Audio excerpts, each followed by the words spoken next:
sommes en ce moment. C'est devant toi que nous nous prosternons. C'est toi que nous adorons. Tu as versé ton sang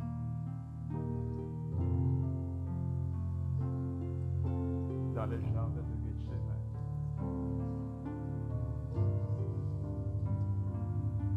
Auprès de toi, de Ponce Pilate, à Gabata, et à la croix de Golgotha.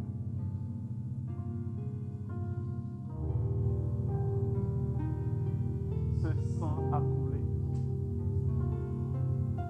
quand le soldat du quarteron romain a percé ton côté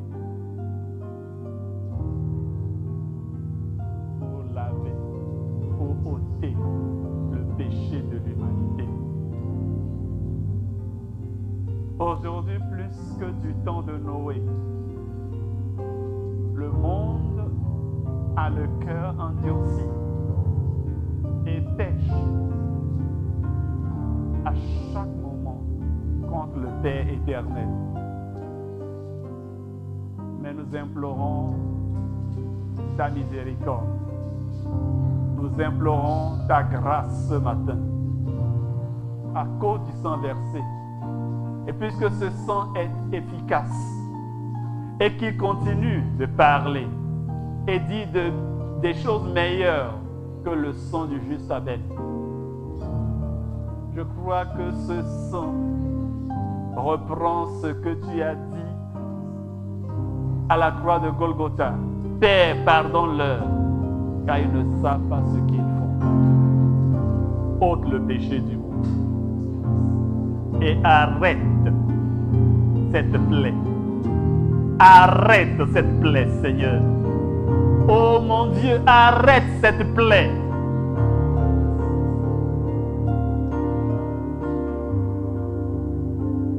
Comme David s'était crié à toi quand tu lui as fait voir l'ange qui était à l'air d'Aravna décimant le peuple après son péché. Oui, qui peut être juste devant toi? Qui peut dire qu'il n'a jamais péché?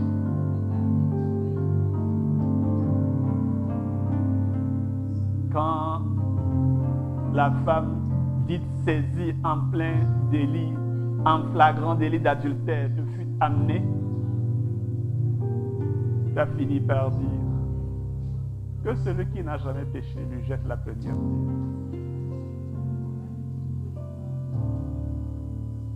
Ils sont tous partis. Nous sommes la sacrificature royale. Nous joignons nos voix en ce moment, nous te disons, nous avons péché contre toi. Nous avons péché contre la logique même. Nous avons péché contre ta sainteté. Prends pitié, Seigneur. Épargne, Seigneur.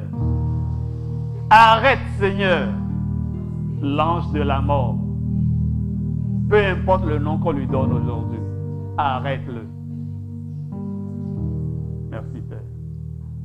Toi qui exauces les prières, je sais que tu nous as exaucés. Reçois la gloire et l'honneur dans le beau et précieux nom de Jésus-Christ. Amen.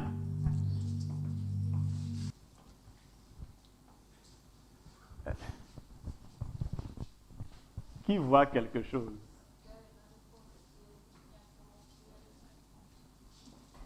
Qu'est-ce que nous voyons?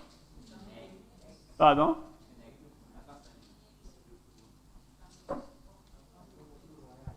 Un aigle royal. D'accord. Qu'on appelle picargue. Et ici, c'est quoi? Des dauphins. Et ça, c'est quoi?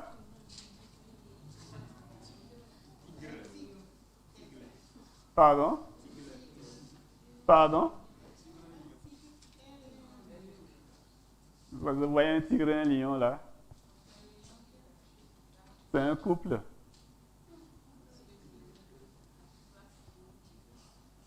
C'est un jeune lion et une lionne. Ouais. Ou un lionceau. Quand ils sont encore jeunes, le pelage est tacheté, rayé.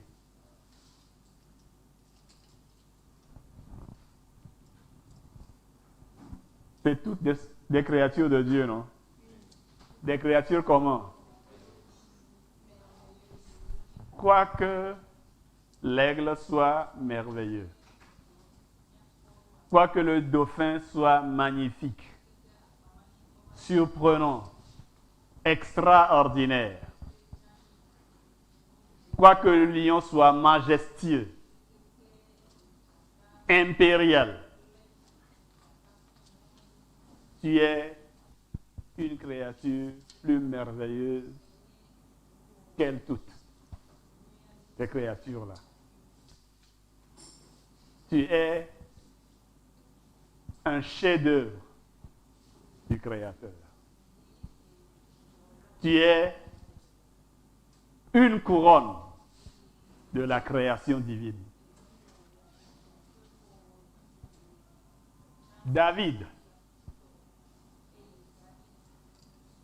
l'homme selon le cœur de Dieu, le doux psalmiste d'Israël, le reconnaît très bien. Et dans le psaume 139, au verset 14, voici ce qu'il dit.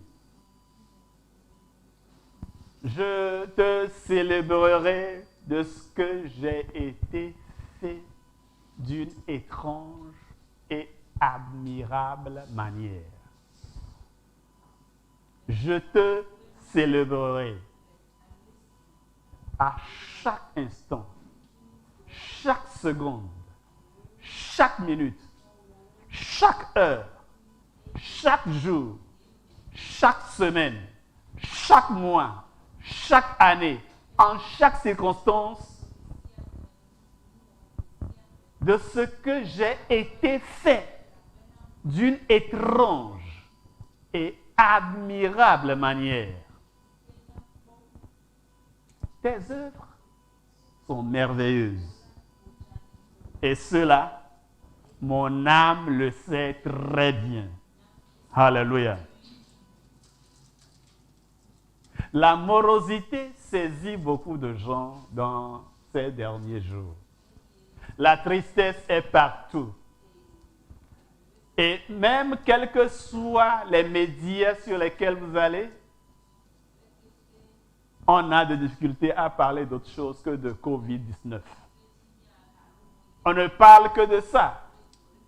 Et même qu'il y a beaucoup plus de gens qui guérissent, sortent des hôpitaux guéris que de ceux qui meurent, on ne parle que des morts. Est-ce que vous voyez comment l'humanité n'aime que le mauvais? On annonce que le mauvais. Est-ce qu'il n'y a pas des choses excellentes qui se passent aujourd'hui dans le monde? Aussi. Est-ce qu'il n'y a pas de nouvelles découvertes qui sont faites? Oui. Est-ce qu'il n'y a pas des mines d'or qui sont encore découvertes? Oui. Est-ce qu'il n'y a pas de choses excellentes qui arrivent? Oui. Mais on choisit seulement d'annoncer ce qui est mauvais. Et l'humanité est telle que quand tu connais quelqu'un qui fait du bien, si on en parle, c'est tout faire pour trouver quelque chose de mauvais en lui. Mais il est comme ceci. Quel que soit le bien qu'il fait. Mais s'il fait du bien tellement qu'on n'arrive à trouver aucun mal à dire de lui, on l'ignore, on l'oublie, on le couvre. Et on va à côté, on trouve le mal, et c'est de ce mal-là qu'on parle. On magnifie ce mal-là. Est-ce qu'il n'y avait pas de choses qui étaient malencontreuses dans la vie de David? Qui a connu plus de mauvaises choses que David dans sa vie? Depuis quand David a-t-il parlé de ses errances dans le désert, de ses errances dans la forêt, dans les cavernes? Est-ce qu'il s'est étalé là-dessus? Il en a parlé, bien sûr, mais peu. D'ailleurs, si nous voulons savoir ce que David a souffert, il faut que nous allions dans les livres de Samuel pour voir ce qu'il a souffert. Dans les psaumes, il parle beaucoup plus de la magnificence, de la bonté, de la grandeur, de la majesté du Créateur des cieux et de la terre. Pourquoi? Parce qu'il voit les cieux proclamer la gloire de Dieu. Le soleil ne se lève-t-il pas tous les jours pour nous ici? N'a-t-il pas plu pour nous hier? Ne pouvons-nous pas remercier le Dieu Tout-Puissant qui nous a encore donné cette pluie et qui fait que dans quelques mois, nous pourrons encore récolter ce que nous avons planté? Mais non, on choisit quoi? De dire rien que le mal. Pour nous décourager. Pour créer en nous des cellules déréglées qui deviendront cancéreuses, qui envahiront tout notre système et nous tuera. Si Covid ne te tue pas, aussi longtemps que tu continues à ne ressasser que le mal créé en toi finira par te tuer. Bien-aimé dans le Seigneur, comme David, regardons ce que Dieu a fait pour nous. Il nous a créés, il nous a fait. Comment? D'une admirable manière. Il nous a fait comment? D'une étrange manière. Il nous a fait. Nous sommes les œuvres de sa main. Alléluia. Merveilleux de l'hébreu Yareh. Alléluia. Est-ce que celui-là n'est pas merveilleux? Lui-là. Hein? Ce n'est pas un laboratoire que ça a été créé. C'est notre Dieu qui l'a créé. Ce n'est pas un photomontage. C'est Dieu qui l'a créé ainsi. Notre Dieu est extraordinaire.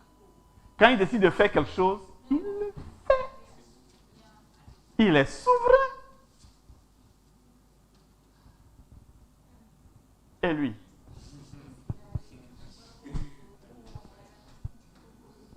Prenez votre Bible et lisez comment la Bible décrit ce monsieur.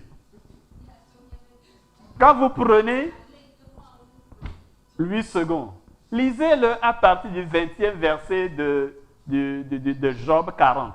Job 40 à partir du 20e verset. Mais si c'est la vraie Bible que vous prenez, Darby, lisez Darby, Job 41 à partir du 1er verset. Ce n'est pas un animal que nous aimons.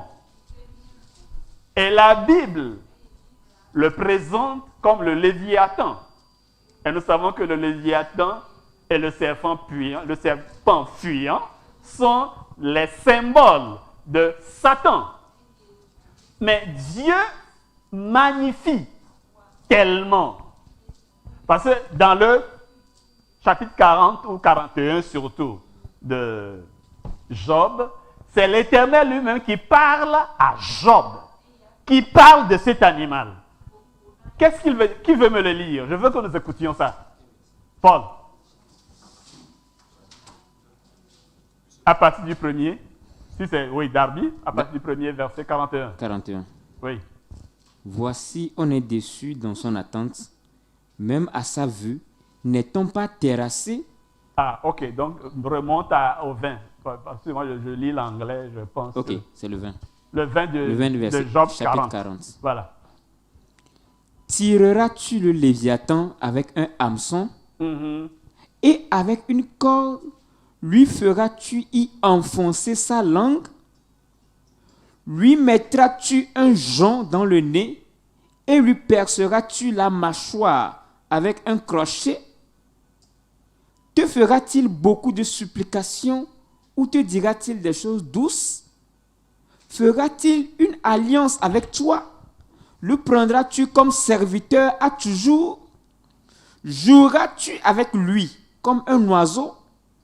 Et l'attacheras-tu pour tes jeunes filles? des associés feront-ils trafic de lui? Le partageront-ils entre des marchands? Rempliras-tu sa peau de dard et sa tête de harpon à poisson? Mets ta main sur lui. Souviens-toi de la bataille. N'y reviens pas.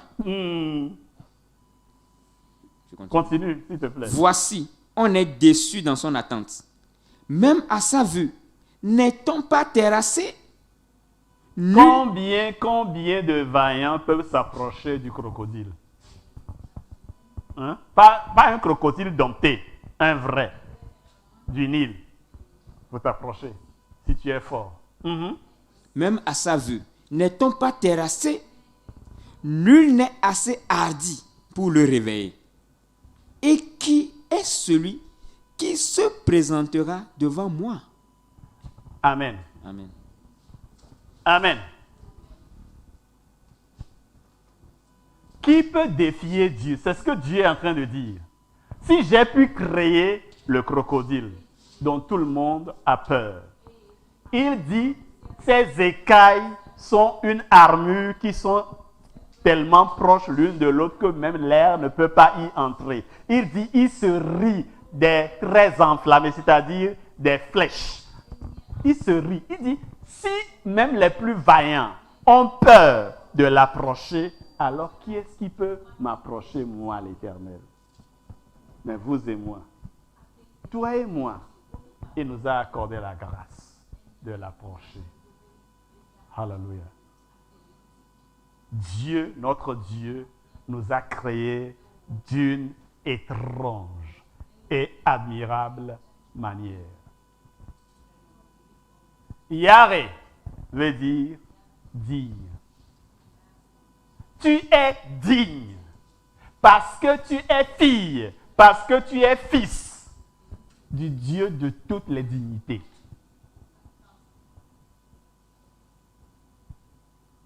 Tu es distingué. Tu n'es pas n'importe quel genre de créature. Tu n'es pas une créature en série. Tu es une pièce unique. Tu es une pièce choisie parmi tant d'autres. Dieu lui-même, dans son omnipotence, a créé des pièces. Et il a pris du temps pour revenir là-dessus et a prospecté, a inspecté, a vérifié et a dit celle-ci est bonne. Celle-ci est bonne. De ces milliards, ces deux-là, c'est bon. Le reste, à la poubelle. Alléluia. Tu es choisi, distingué, pas par des humains, mais par Dieu. Alléluia. Par Dieu. Ce n'est pas par la sélection de Charles Darwin, mais par Dieu lui-même. Il sait que toi, tu peux vivre à ce 21e siècle, l'adorer, faire exactement ce qu'il attend de toi, ce qu'il a fait graver dans sa bibliothèque pour toi, cette bibliothèque que tu aimes, que tu dévores tous les jours, que tu médites, où que tu sois. Il le sait. Il sait que tu tends l'oreille à tout moment pour entendre ce qu'il a à te dire. Il sait que tu ne veux pas vivre par la présomption. Il sait que tu réalises que tu es différent des autres habitants de la terre et que tu ne peux rien par toi-même. Il sait que tu as adopté cette manière de vivre de Jésus-Christ, que tu as adopté ce paradigme de l'agneau de Dieu qui l'a annoncé à tous ses disciples le Fils ne fait rien de lui-même, mais il voit faire le Père. Et tout ce que le Père fait, le Fils le fait pareillement. Il sait que c'est ce à quoi tu es arrivé aujourd'hui. Voilà pourquoi il ne peut pas permettre que tu puisses être balayé avant le terme qu'il a fixé pour toi. Tu es distingué, mais aussi tu es effrayant. Tu es plus effrayant que le crocodile du Nil. Tu es plus effrayant que le lion. Tu es plus effrayant que l'hippopotame qui ouvre grandement sa gueule. Tu es plus effrayant que le crotal, que le serpent à sonnette. Tu es plus effrayant que ce que les Kosikuma craignent dans les villages, dans les cimetières à minuit. Tu es terrible. Parce que la terreur d'Isaac vit en toi. Et je veux t'annoncer, aussi longtemps que tu demeures là où tu dois être, tout ce qui sème la panique sur terre aujourd'hui ne peut pas t'approcher. Alléluia. Notre Dieu est un feu dévorant. Et il a fait de ses serviteurs des langues, des flammes de feu. Si un virus veut attaquer beaucoup d'hommes, beaucoup de femmes, est-ce qu'il voudra bien venir se poser sur une langue, une flamme de feu?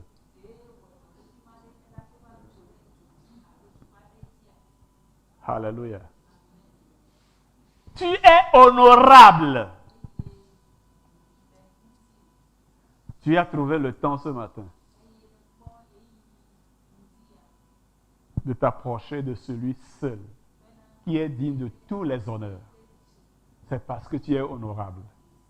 Et vous savez, Dieu, le Très-Haut, honore ceux qui les honorent.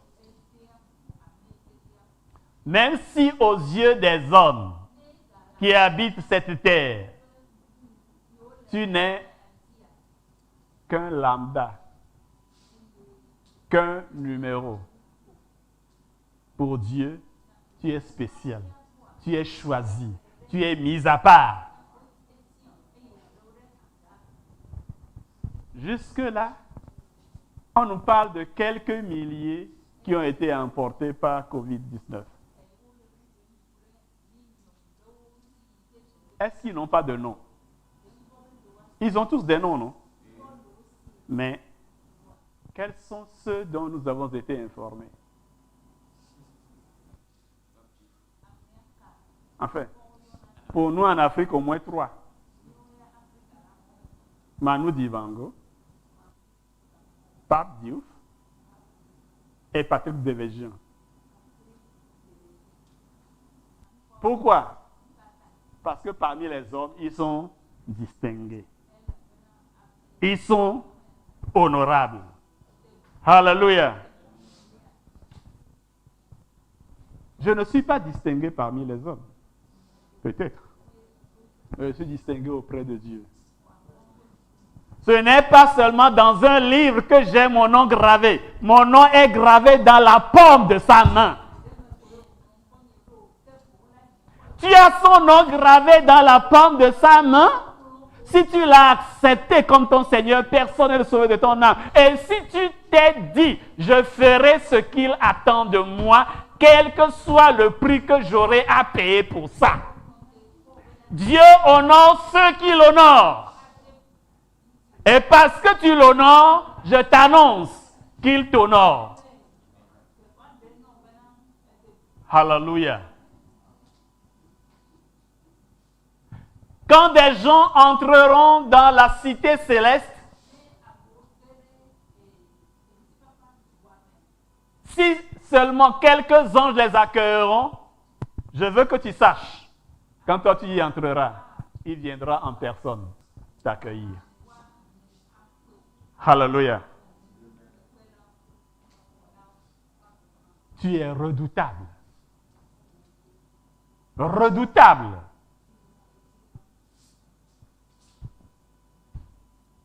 c'est pas pour rien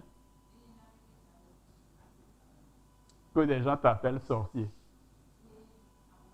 C'est parce que dans notre milieu, on a peur des sorciers. Et on met facilement dans le même sac les serviettes et les torchons. Parce que toi, dans le monde spirituel, tu es à craindre, ils pensent que toi aussi tu opères dans l'âme. Mon âme ne fait rien. Mais l'Esprit de l'Éternel qui habite dans mon esprit, c'est lui qui agit. Je veux que tu saches, Élisée a été redoutable de son vivant. Mais même quand son corps reposait dans un tombeau, il était toujours redoutable.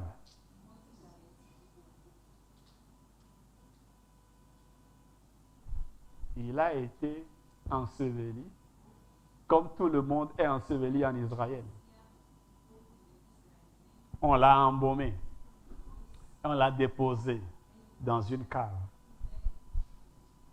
Et parce qu'il a été embaumé, comprenez que son corps n'a pas pris un jour pour se décomposer. Son corps n'a pas pris une semaine pour le faire. Pas 10 jours. Sans doute pas 1 an. Sans doute plusieurs années après seulement, Israël a été envahi par l'ennemi. Et les gens allaient enterrer un mort. Et ils ont été surpris par l'ennemi. Et ils ont fait comme tout homme normal. Mais lui, il est déjà mort. On ne va pas, à cause de son cadavre, nous faire zigouiller par ces méchants. Et ils ont jeté le cadavre. Je ne sais pas si cet homme qui était mort, celui dont le cadavre était jeté, n'en avait pas assez de la vie. S'il avait assez de la vie, qu'il le pardonne au corps d'Élisée. Il a été jeté et malheureusement, son corps est tombé sur un seul os d'Élisée. L'onction était encore dans les os d'Élisée. Et rapidement, Élisée lui a dit, non. Tu t'es dit que tu es fatigué de la vie, mais ce n'est pas maintenant ton temps. Retourne! La mort a fui rapidement. Je veux que tu saches que le même Dieu qui a oint Élisée est le même qui t'a oint toi aussi. Oh, tu vas te dire, mais frère Didier, qu'est-ce que tu racontes? Tu n'as même pas une seule fois amené une bouteille d'huile ici pour... Mais où est-ce que tu as appris qu'Élisée a été oint avec de l'huile? Où? Élie est venu et a jeté son manteau sur lui. Et il est parti. Et puis il l'a suivi. Il dit, mais qu'est-ce que je t'ai fait? Retourne si tu veux. Si dans l'Ancien Testament, il y a quelqu'un qui a manifesté la puissance de Dieu sans qu'on ait mis de l'huile sur son front ou sur son orteil ou je ne sais où, combien à plus forte raison dans le Nouveau Testament on me dit Christ est en moi, loin de Dieu est en moi. Pourquoi aurais-je besoin d'une quelconque huile? Je veux que tu saches que la présence de Dieu est en toi. Je veux que tu saches que la plénitude de la divinité habite corporellement en toi. Le feu est en toi. La terreur est en toi. Je suis une créature merveilleuse. Je suis une créature redoutable, dangereuse. C'est ce que toi aussi tu es. Le Dieu qui m'a créé, c'est lui qui t'a créé. Et le Dieu qui m'a sauvé est le même qui t'a sauvé. Si du moins tu as accepté ces conditions. Ces conditions sont les mêmes. pour tous.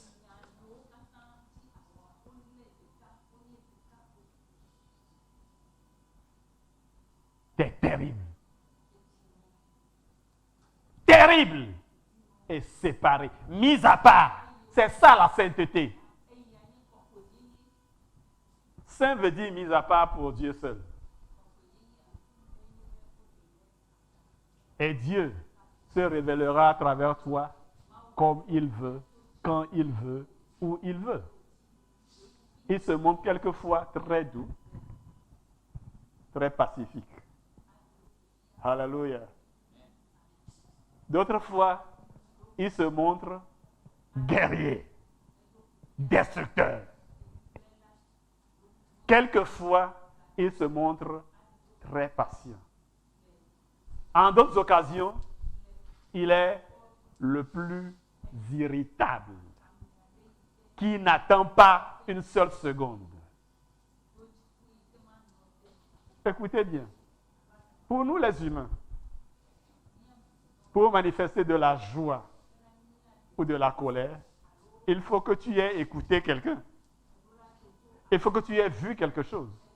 D'abord. Mais Dieu, lui, sait ce que tu as dans ton cœur. Alléluia. Il sait ce que tu as dans ton cœur. S'il doit manifester sa colère à tout moment,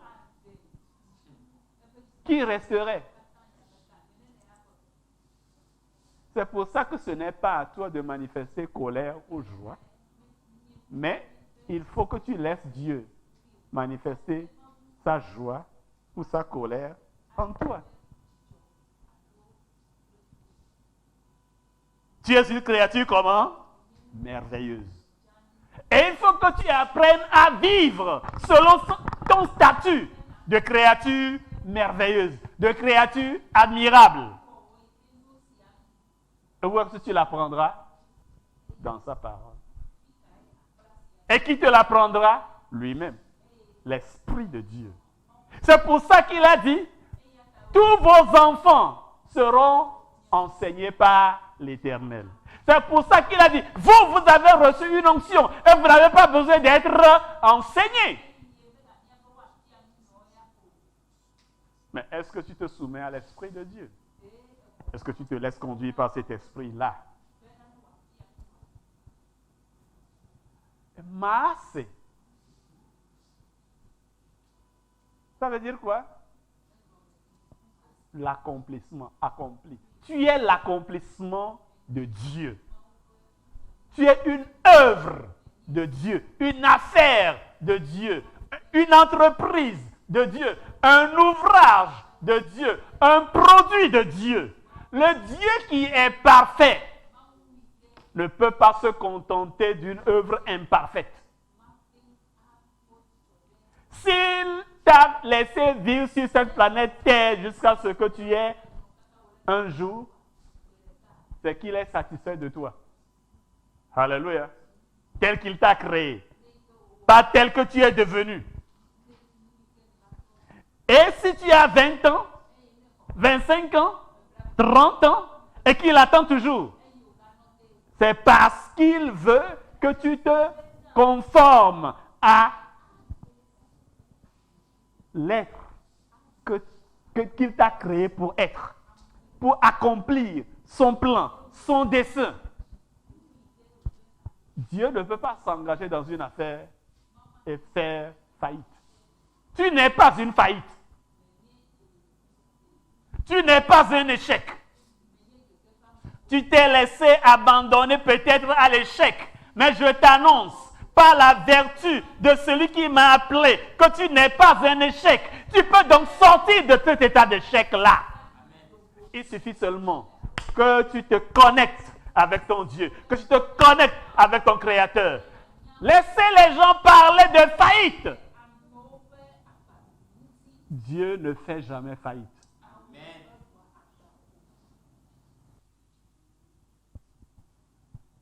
Pourquoi te contenter de cet état dans lequel tu es maintenant et parler le langage des perdants? Dieu ne veut pas que tu parles le langage des perdants. Parce qu'il a dit, vous avez vaincu le monde. Parce qu'il a dit, celui qui est en vous est plus grand que celui qui est dans le monde. Si Christ est en toi, pourquoi dois-tu tenir le discours des découragés? Le discours des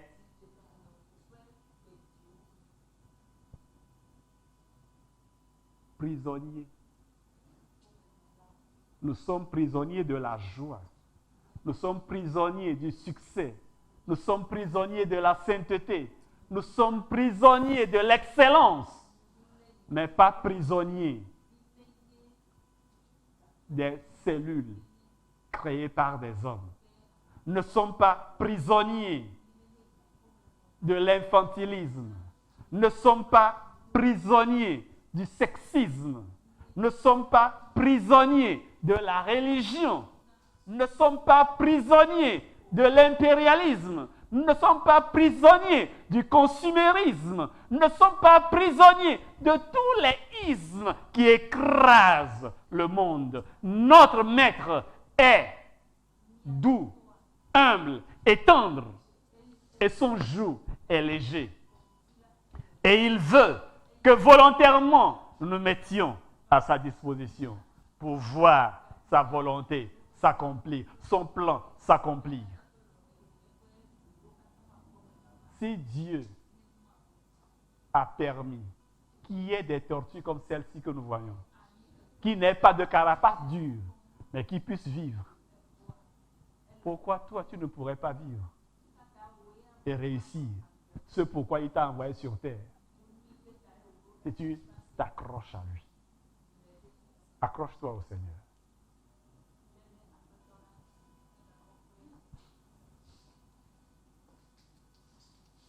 S'il s'occupe de l'éléphant, qui doit manger au moins 3 tonnes d'herbe par jour, pourquoi ne s'occupera-t-il pas de toi? S'il peut fournir de l'eau aux chameaux, pourquoi ne pourra-t-il pas pourvoir à tes besoins?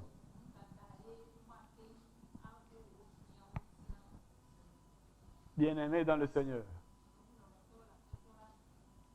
dans Colossiens 3 et au verset 3, la Bible nous dit, vous êtes morts. Alléluia. Vous êtes comment? Vous êtes comment? Vous avez vu un mort fuir? Vous avez vu un mort fuir? Attendez, il y a quelqu'un parmi nous qui a déjà travaillé dans une morgue. Amekoukou Nofe. Grand frère, est-ce que tu peux me dire, est-ce que tu as déjà vu un mort fuir?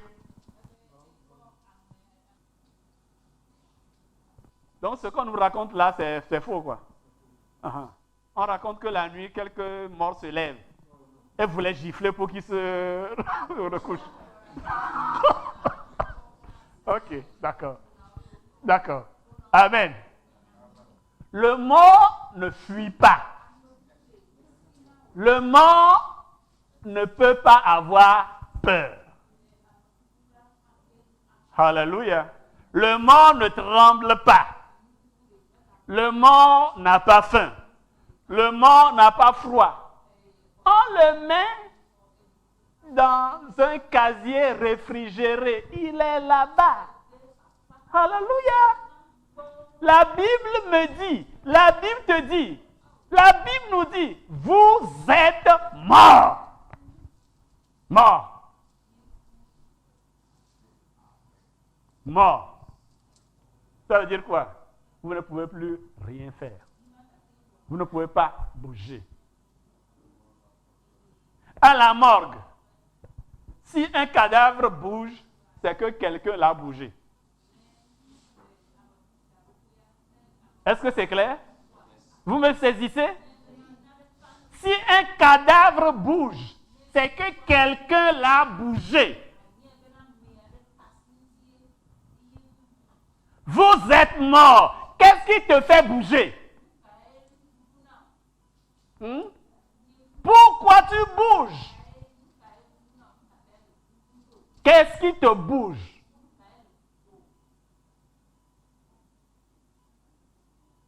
Vous êtes mort.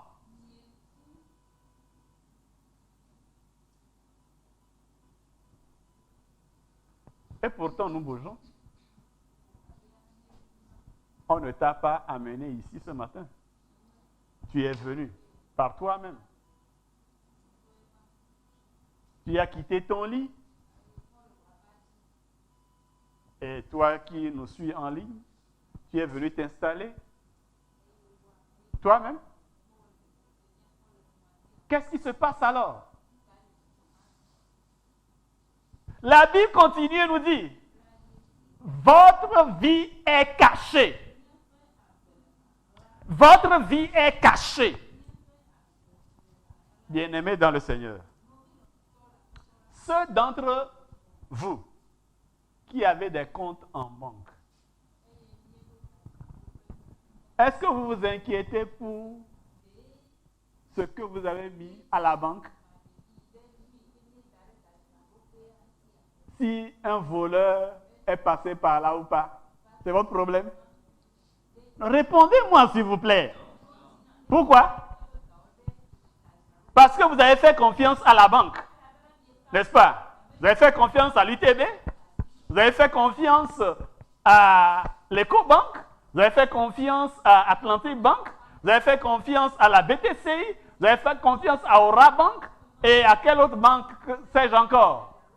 Et le jour où vous le verrez pour aller prendre votre argent, vous n'attendez pas que la banque vous dise écoutez madame, nous sommes désolés, bon, on a été cambriolés. Non, non, un banquier ne peut pas dire ça à son client. Voilà pourquoi les banques sont assurées. Alléluia. Vous êtes mort et votre vie est cachée. Cachée. Alléluia. Pas avec un banquier indélicat. Oh oui, nous savons ici. Des gens prélèvent de l'argent sur les comptes de ceux qui croient être illettrés. Quelqu'un l'a fait, a été viré. Une histoire que je connais bien. Une dame qui effectivement n'a pas été à l'école, mais qui a un compte assez bien garni et où il y a beaucoup de mouvements. Et chaque fois qu'elle fait une opération, le gestionnaire indélicat aussi profite pour...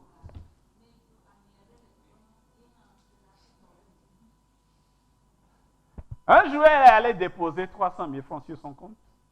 Seulement 300 000 francs CFA. Et quand la notification est arrivée sur son portable, ça mentionnait que 100 000 francs ont été déposés sur son compte.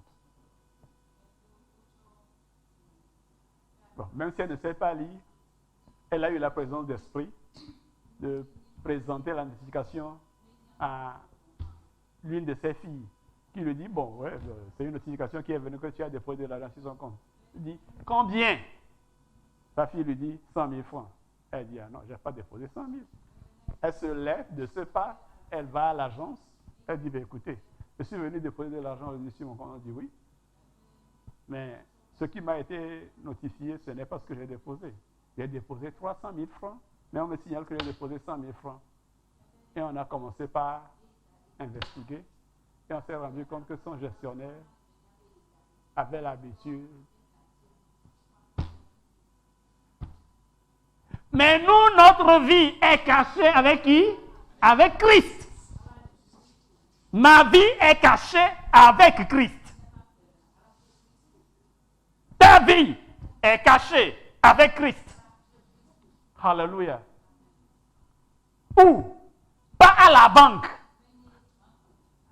Ou pas dans un coffre-fort. Parce que même les coffres-forts arrivent à être percés. Ce n'est pas dans un coffre-fort que ma vie est cachée. Ma vie est cachée avec Christ en Dieu. Ta vie est cachée avec Christ en Dieu. Maintenant, regardez avec moi. Je n'ai pas voulu illustrer ça avec quelque chose créé par des humains. J'ai voulu illustrer ça par ce que Dieu seul a fait. Regardez. Tout le monde connaît ça. Ça, c'est quoi? C'est une noix de coco. OK? Qui est encore sur le cocotier. Quand ça va être cueilli, et qu'on enlèvera les fibres, on va obtenir ceci. On le laisse sécher, n'est-ce pas? OK. Donc, je veux dire, ça, c'est Dieu. Et là, c'est Christ. Amen. Amen. Amen. Est-ce que tout le monde ici, quand on lui donne une noix de coco avec la coque qui est déjà sèche, est-ce que tout le monde peut se hasarder et prendre un coupe-coupe pour enlever les fibres? Tout le monde ne sait pas le faire. Est-ce que tout le monde se hasarde à prendre la coque et prendre un coupe-coupe pour la briser? Et voici ce qui est blanc à l'intérieur. C'est ta vie. C'est ta vie, ça. Ta vie est cachée avec Christ en Dieu. Que Covid vienne te chercher en Dieu. Amen.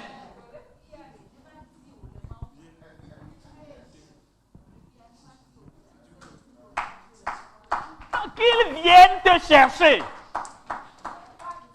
Mais le problème, c'est que souvent, beaucoup sortent de là. Ils ne font pas confiance à Dieu.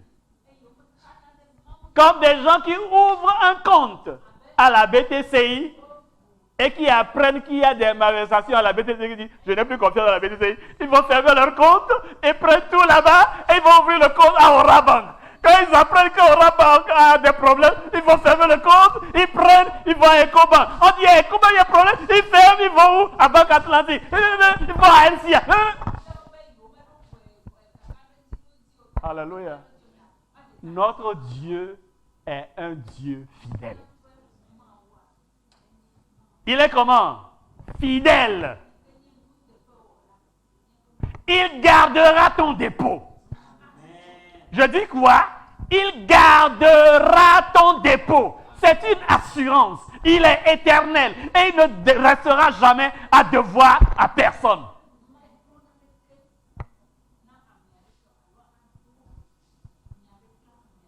Ma vie est cachée avec Christ en Dieu. Alors comment vivre si ma vie est cachée en Christ avec Dieu? Comment vivre?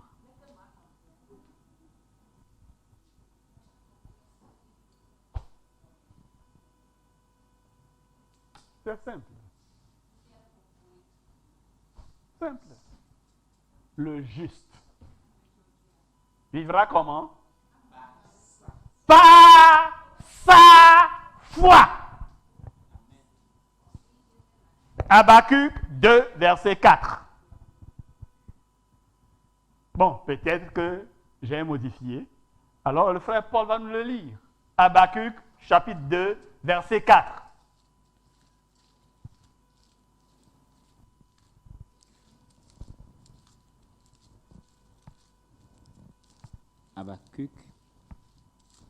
Habakkuk 2, le verset 4.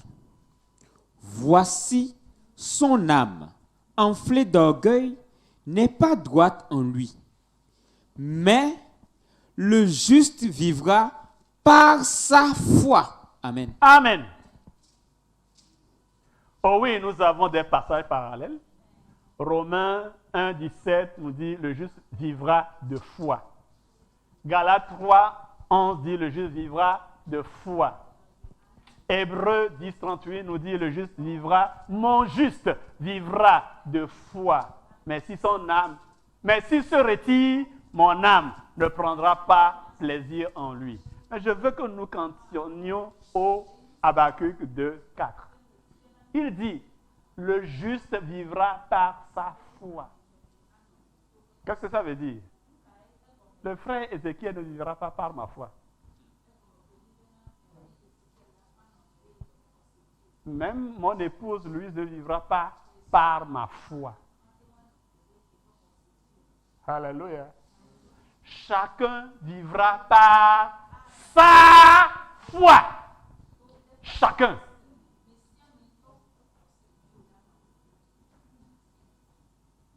Quelle est ta foi aujourd'hui?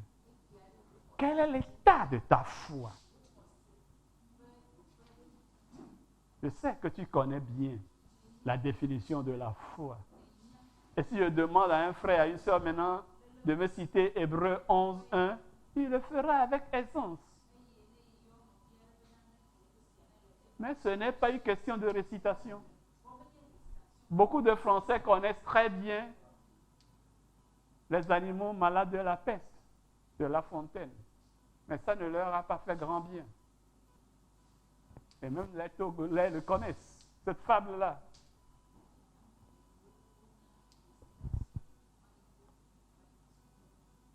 Oh, la foi est... C'est ce que vous connaissez. Ça vous fait quoi? Ni chaud, ni froid. Il dit, le juste vivra de sa foi. Est-ce que tu t'occupes de ta foi? Qu'est-ce que tu en fais? Es-tu satisfait de ta foi? C'est quoi la foi? Ou ta foi est devenue une religion pour toi? Tu as foi en ta foi. Heureusement, le Saint-Esprit nous a appris ici que la foi, c'est la force de l'obéissance inconditionnée à Dieu. Comment peux-tu obéir à Dieu si tu n'as aucun rapport avec lui? Comment obéir à Dieu si tu ne l'entends pas? Comment obéir à Dieu si tu ne lui prêtes pas attention? Comment obéir à Dieu si tu ne t'attends pas à ce qu'il te donne des ordres? Comment peux-tu avoir foi en lui s'il sait que c'est en vain qu'il te parle? Pourquoi continuera-t-il à te parler?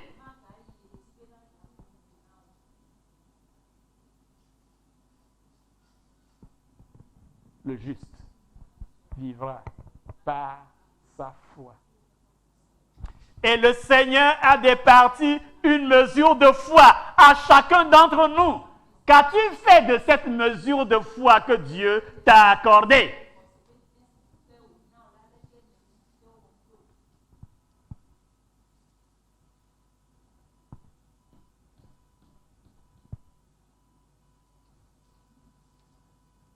Laissez-moi dire qu'au vu de ce qui se passe aujourd'hui, je pense que l'humanité a plus foi en l'humanisme qu'en Dieu. Que les chrétiens sont plus humanistes que disciples du Christ. Parce qu'ils croient aux édits, aux décrets, aux ordres des institutions humaines. Et ils ne croient pas en ce que Dieu a dit. Ils ne croient pas.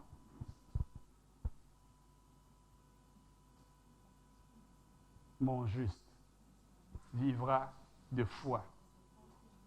Et si son âme se retire, et s'il se retire, mon âme ne prendra pas plaisir en lui. Pourquoi te retires-tu? Pourquoi as-tu donné un congé à ta vie chrétienne? Tu as mis ta vie chrétienne entre parenthèses. Pourquoi? Le temps que coronavirus est fini de faire ravage. Attention, que corona ne t'emporte pas. Attache-toi à ton Dieu. Et dis, vous me trouverez si vous me cherchez de tout votre cœur. Si tu es dans l'incapacité de te déplacer, invite Dieu. Il viendra là où tu es. Il te parlera.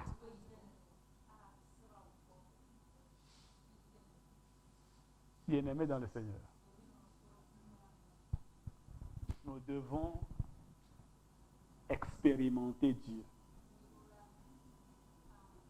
C'est en des moments comme ceci que nous pouvons vraiment expérimenter Dieu.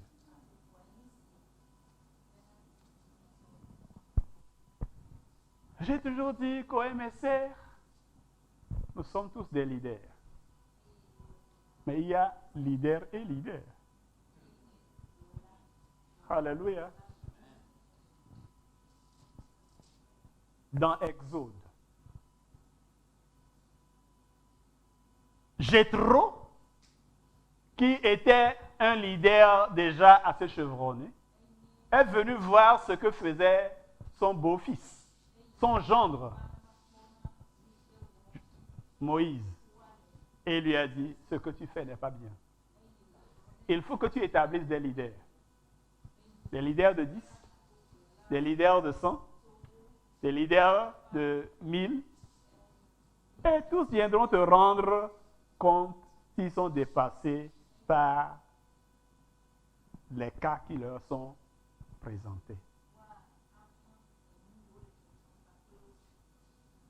Si leaders que nous sommes au MSR, rien que COVID-19 nous dépasse, que sera-t-il quand nous verrons, par la grâce de Dieu, en survivant, les choses qui vont arriver plus tard? Ne pensez pas que c'est la fin. Jésus-Christ a dit, vous verrez des choses. Mais ce ne sera que le début du commencement de la fin. Alléluia.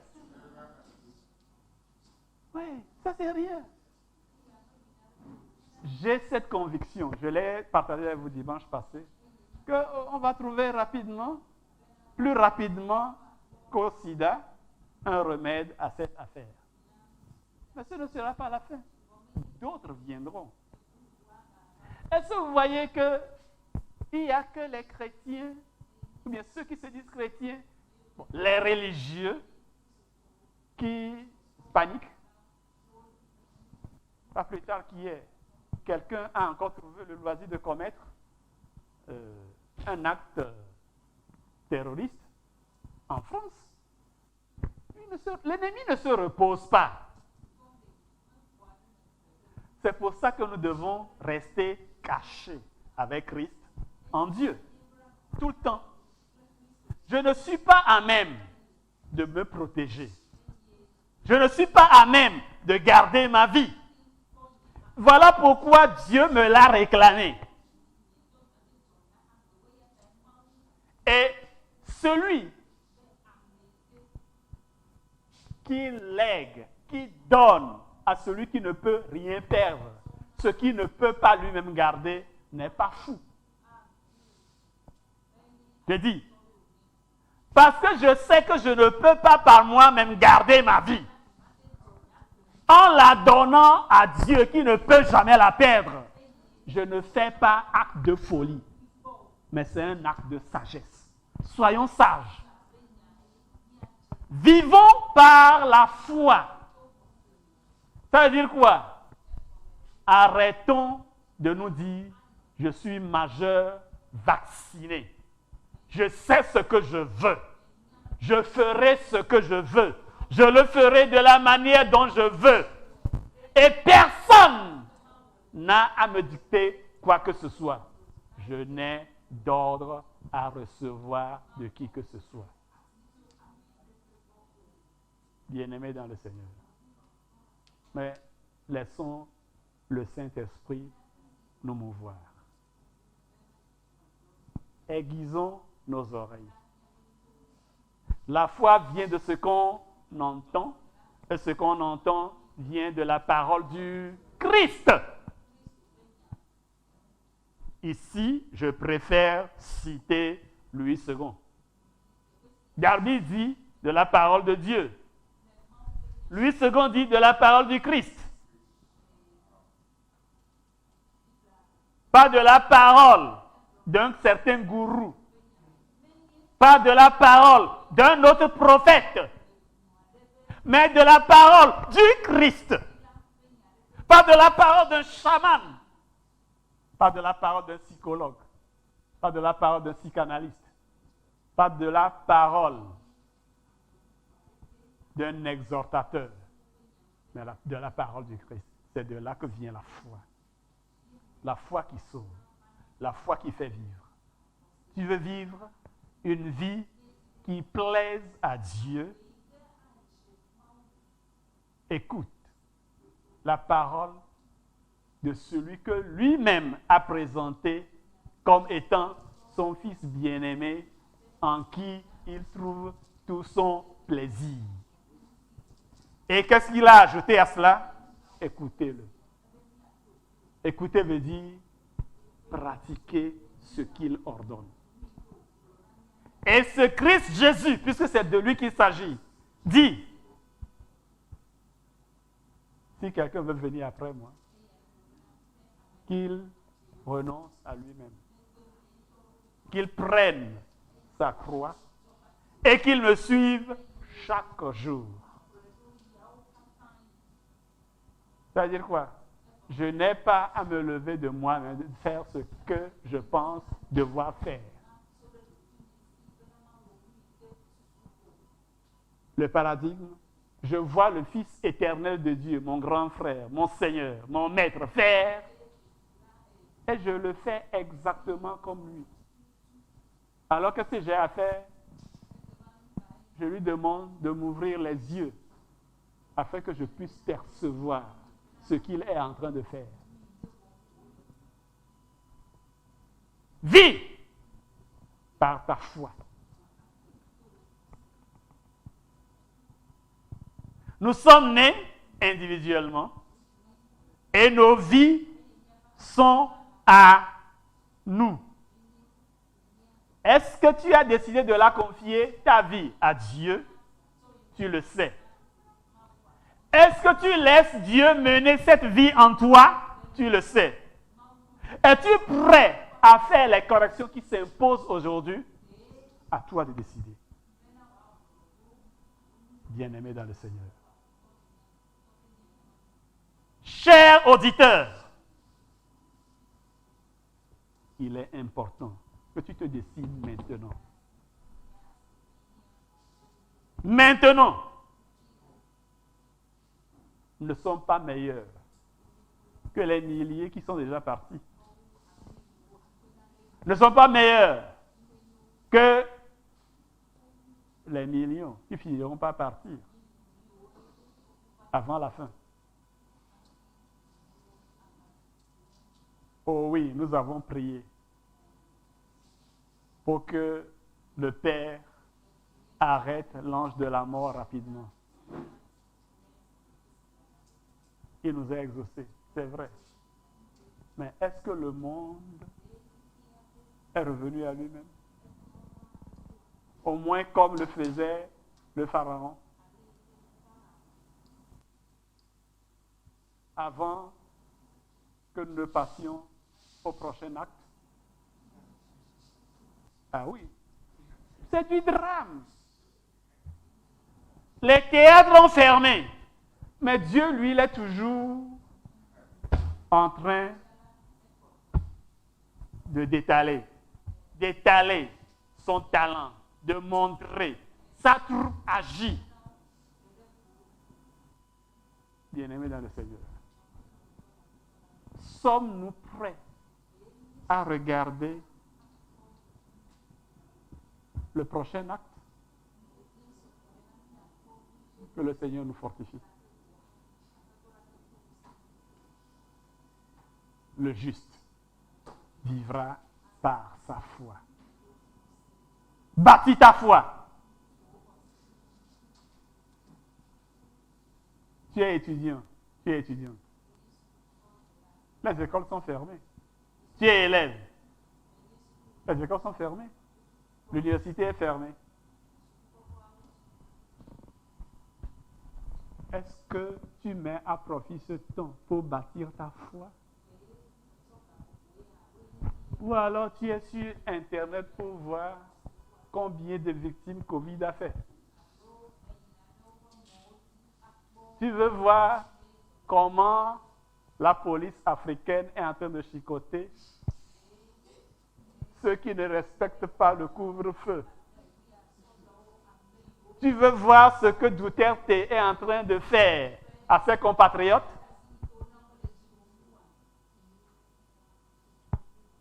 Mais je me dis, écoutez, au lieu de tirer le bien de cet instrument, on n'y va que pour puiser le mal. Hein? Je n'ai pas fait la pharmacie, mais je suis allé sur Internet et on a livré gratuitement comment préparer le gel hydroalcoolique. Lequel d'entre vous a préparé le gel hydroalcoolique? Non, ça ne vous intéresse pas. Non. Le peroxyde, ça se vend. La glycérine, ça se vend. L'alcool, ça se vend. Et si vous achetez ça, qu'est-ce que ça vous coûte de faire ce mélange et d'avoir le gel hydroalcoolique? Gardez ça une semaine, commencez pas à utiliser. Non. Ça ne nous intéresse pas. On fait quoi? Oh, regardez, ils sont en train de frapper. Non, ça c'est Nicolas Coué.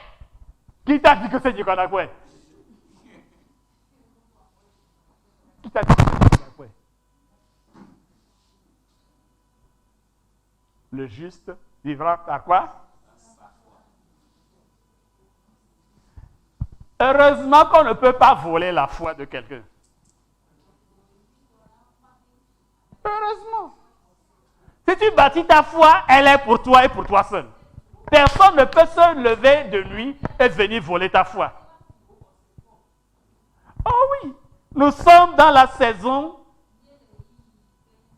de semences. OK? C'est la saison de semences. Mais beaucoup de gens, au lieu d'aller semer, se disent, ah non, puisqu'il y a Covid là, ce n'est pas la peine d'aller au champ. Les sages vont et ils sèment. Dans 2 mois, dans 3 mois, certains vont se lever nuitamment et aller au champ pour aller voler. Oui. Ça c'est vrai. Et les choses sont telles que les voleurs sont aidés. Les travailleurs ne le sont pas. Des gens vont voler du cacao. Quand j'étais enfant, adolescent, si quelqu'un doit voler du cacao, c'est des fèves déjà sèches qu'il volait et allait vendre aux acheteurs de produits. Puisque l'acheteur de produits, lui, c'est des fèves sèches qu'il achète. Mais aujourd'hui, j'ai appris qu'on va voler les les fèves non encore séchées. Même les cabosses, on vole et on va les ouvrir et on vend les fèves encore fraîches aux acheteurs de produits. Donc, on n'a pas besoin d'avoir de champs de cacao, mais on peut vendre du cacao. Mais la bonne nouvelle est que quand tu investis ton énergie, ton temps, ton intellect, ton cœur, ton âme, ton esprit pour bâtir ta foi, personne ne te la volera. Et il n'y a que toi seul qui puisse jouir de cette foi. Alors mon frère, ma soeur, s'il en est ainsi, pourquoi ne pas bâtir sa foi? Tu bâtis une maison, tu peux mourir avant même de l'avoir habitée. Quelqu'un d'autre viendra l'habiter. Alléluia. Certains connaissent l'immeuble de la Sicarée. C'est très beau, non? Le directeur qui a commandé le plan, qui a fait réaliser le plan, n'a pas passé un seul jour dans le bureau du directeur. OK? C'est pas qu'il est mort, mais c'était son dernier mandat. Il croyait qu'on allait encore lui accorder un autre. On ne lui a pas accordé.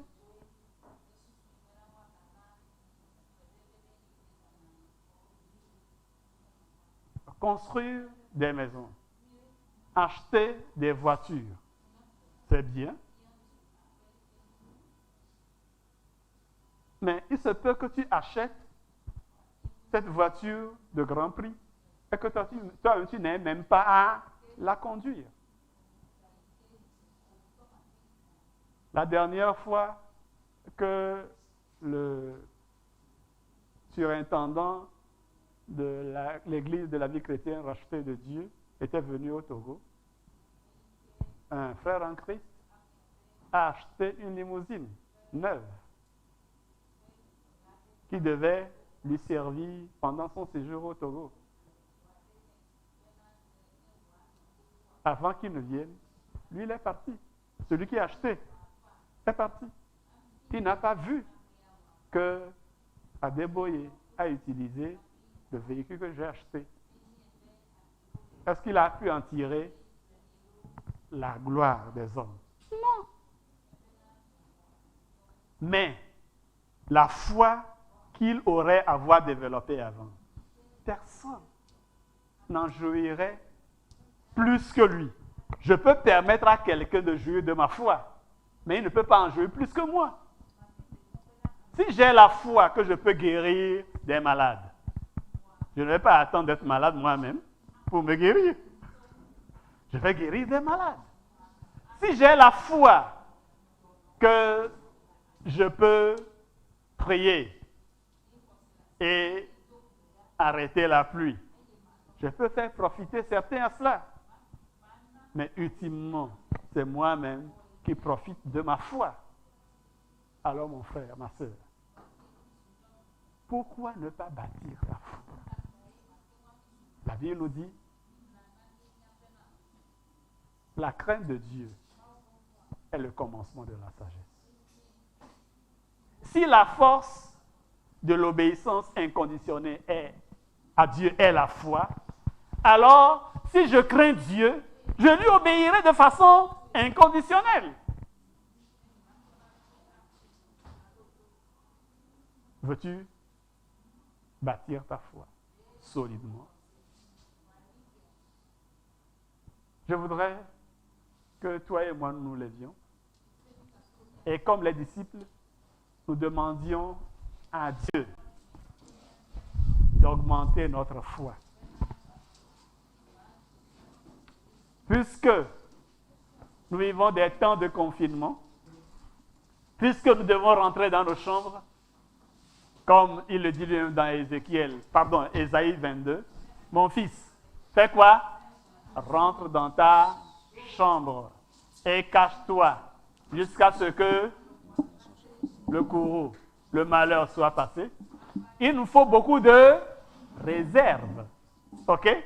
Donc si ta foi n'est pas grande, elle peut vaciller. Peu de choses peuvent faire vaciller ta foi. Mais si elle est solide, si elle est grande, rien ne la fera vaciller.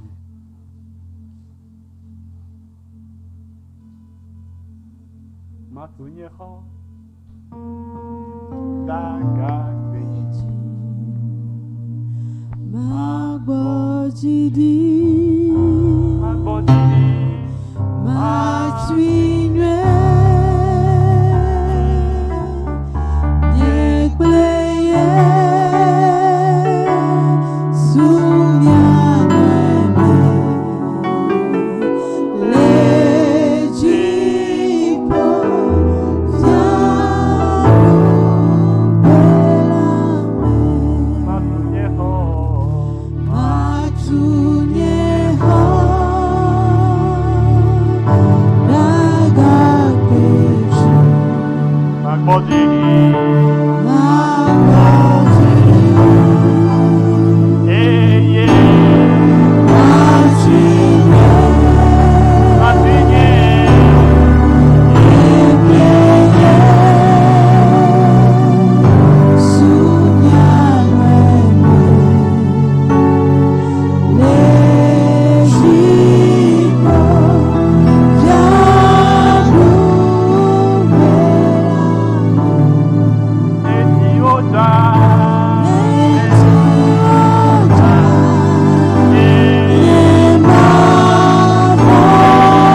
que le Léviathan même ne peut pas être comparé à toi.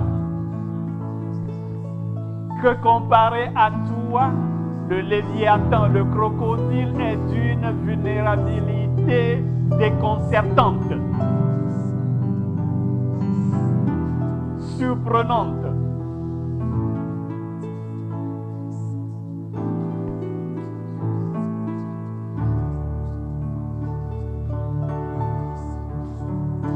Et qu'aujourd'hui ton âme le sait très bien.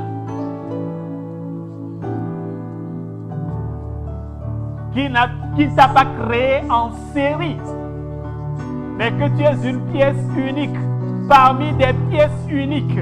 Et après avoir fini, il a vérifié et il t'a choisi et il t'a mis à part pour lui et il a éliminé les autres pièces, les autres ouvrages, parce qu'il a été satisfait en toi.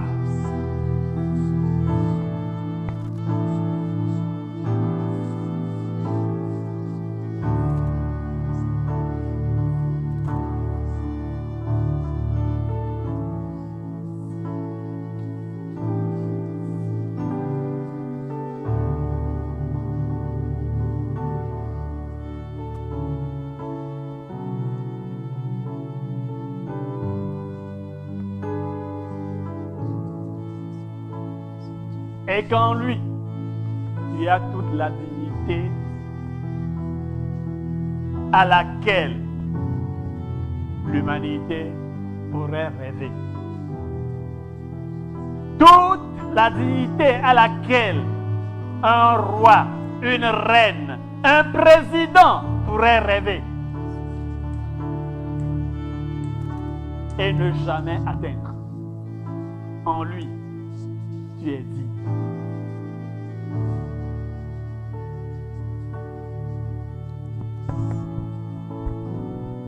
Quand des hommes sont honorés par des humains, ils sont fiers, ils sont contents. Quand ils sont décorés par des humains, ils sont remplis de satisfaction. Mais aujourd'hui, tu t'es rendu compte que c'est lui le Créateur. Lui, l'immuable, l'éternel, l'omnipotent, le sage qui t'honore. Il t'honore. Tu es honorable. Tu es honoré par le Créateur de l'univers.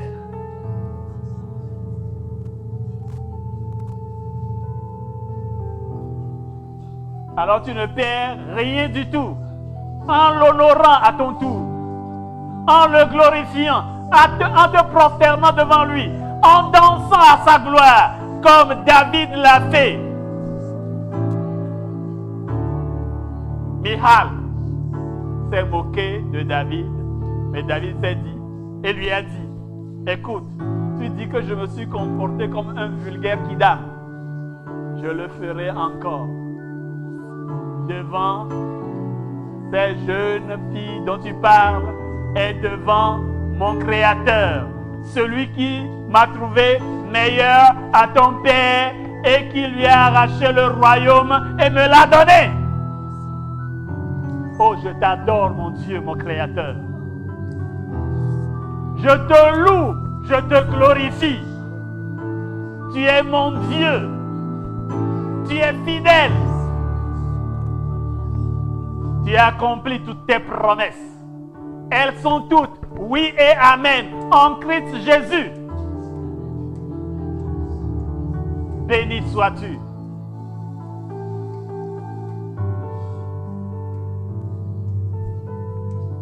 Nous faisons foi à toutes tes promesses.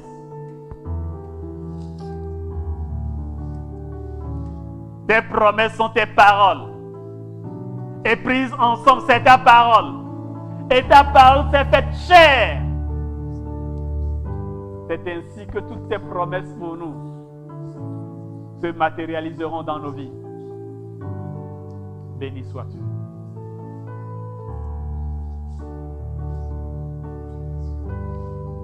Aïe, aïe, aïe.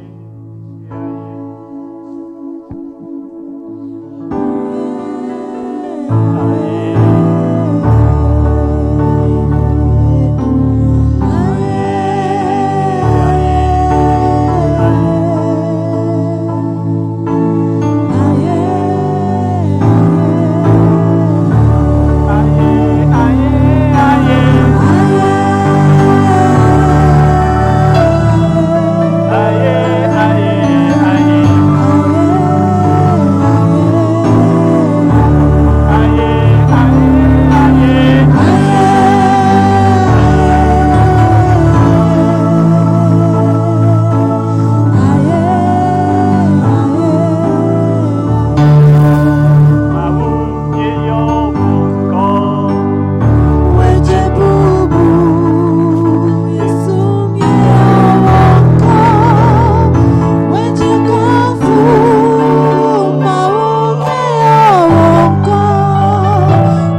entièrement confiance.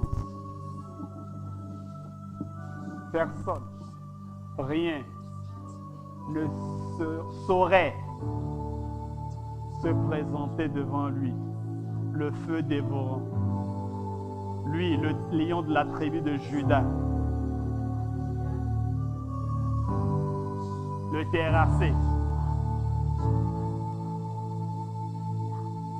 lui enlever toutes ses fibres, le pénétrer, atteindre la coque Christ, briser cette coque et arriver à ta vie. Tu sais que ta vie est en sécurité.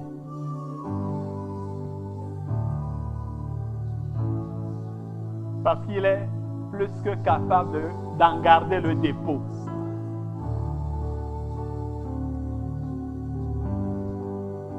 Voilà pourquoi il n'y a plus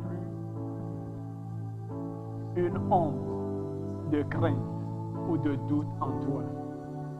Tu es rassuré. Tu es serein, sereine.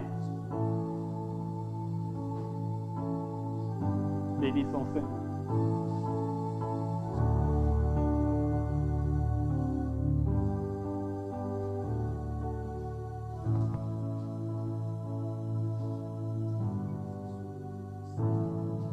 Ma vie est entre tes mains. Ma vie est cachée avec Christ en toi, Seigneur. Je suis en sécurité. Merci. Et puisque Dieu ne veut pas d'un égoïste, parce qu'il veut que tu sois une grande source de bénédiction pour une multitude, demande-lui d'augmenter ta foi.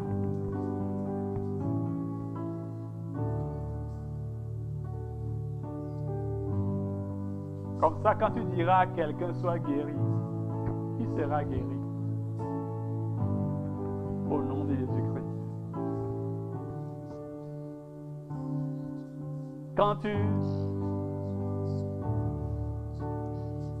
déclareras l'ouverture d'une voie à quelqu'un, quand tu demanderas à ce que le voile saute de ses yeux afin qu'il puisse voir dans le monde spirituel, cela s'accomplira.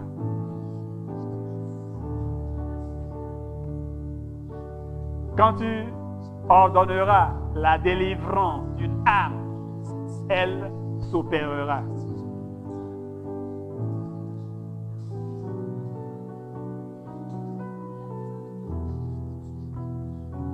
Et nous savons que c'est parce que Jésus-Christ a expliqué à ses disciples combien il est important pour eux de pardonner à ceux qui les offenseront autant de fois qu'ils le feront, même dans une journée, qu'ils ont demandé à ce que Jésus leur augmente la foi. Que le Seigneur t'augmente la foi afin que tu puisses pardonner à tous ceux qui t'offenseront, à tous ceux qui se riront de toi, à tous ceux qui te ridiculiseront, à tous ceux qui piétineront tes droits, quand bien même tu veilleras à entrer dans tous tes droits, tu ne leur garderas pas dents.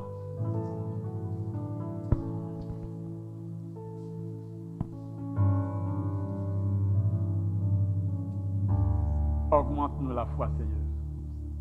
Augmente la foi à chacune de tes filles, à chacun de tes fils. Augmente la foi à l'église du ministère sur le roc, d'une manière corporative. Augmente la foi à l'église de Jésus-Christ dans son ensemble. Merci, Seigneur. À toi la gloire. À toi l'honneur. Merci pour ton sceau sur chacune de tes filles sur chacun de tes fils. Merci Père pour les gardes que tu as postés à leur maison. Le mal passe outre. Merci. De ce que tu te réjouis de la manière dont nous t'obéissons promptement. Au nom de Jésus-Christ. Amen. Vous êtes bénis.